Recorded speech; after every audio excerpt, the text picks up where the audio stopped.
Hi, I'm Suky from Professional Selection. Today I'd like to talk about key performance indicators, otherwise known as KPIs.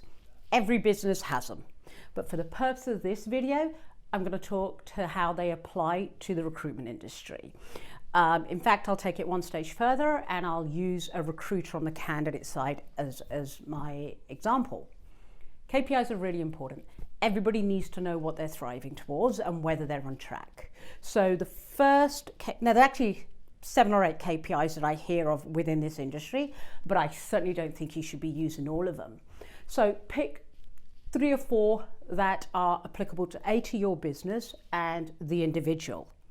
One you absolutely must have is, what is the end goal? Some people look at it as a dollar figure, some people look at it as a number of placements. That absolutely has to be one of those KPIs, but work backwards, because at the end of the day, it's an activity-driven business. You have to pick up the phone. So some people might choose to have dials out as one of the KPIs. That may work for somebody that's new to the industry, new to the company, just to help them understand the life cycle. But if you've got a seasoned recruiter, they don't need to be told about dials out. They need to know activity when it comes to the candidate piece. So maybe how many candidates they're interviewing on a daily basis, bringing them into the process. Could well be, number of CVs out. It's just that life cycle. So I would suggest you speak to the recruiter and you decide what these KPIs are together.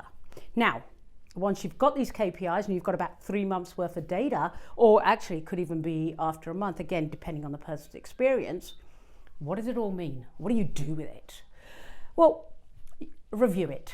At the end of the day, if you've got an individual who is spending all their time making outbound calls, so they're hitting that target, but they're not bringing anybody into the process, I'd question whether you've got the right KPIs there. That shows you there's a training need there.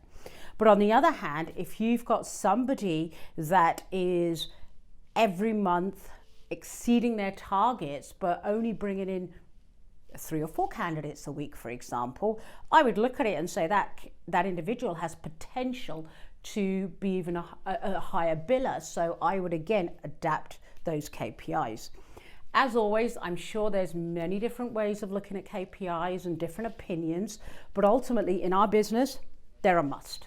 They're a must. We all need to know what is expected from us, not only from a business perspective or us earning commissions, but just from a management perspective. How can you train someone if you don't have the data, facts and figures to understand where you're at and where you're going?